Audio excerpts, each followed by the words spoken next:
திண்டுக்கல் லியோனி மதுரை விஜய் நடத்தின மாநில மாநாட்டுக்கு என்னுடைய கருத்துக்களை சொல்கிறதுக்கு நான் இப்போ ஆசைப்பட்றேன். அந்த சார் மதுரையில் விஜய் நடத்தின மாநாட்டை பற்றி ஒரு கருத்து சொல்லணும்னு சொன்னீங்க. சரி சொல்லுங்கள், என்ன தான் சொல்கிறீங்கன்னு பார்ப்போம். சரிங்களா, தொடங்குங்க. மாநில மாநாடு நடந்த முறையும் அது தொடங்கின முறையும் பார்த்தீங்கன்னா ஏதோ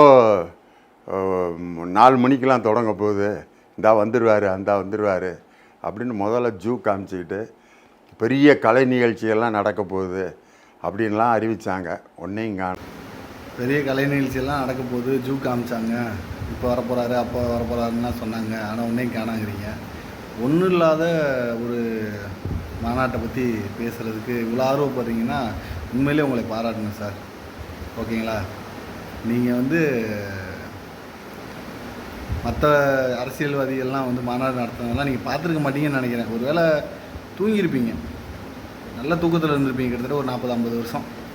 சரிங்களா, அதனால் விஜய் மாநாடு நடத்துகிறத பார்த்துட்டு ரொம்ப ஆச்சரியப்படுறீங்க தானே?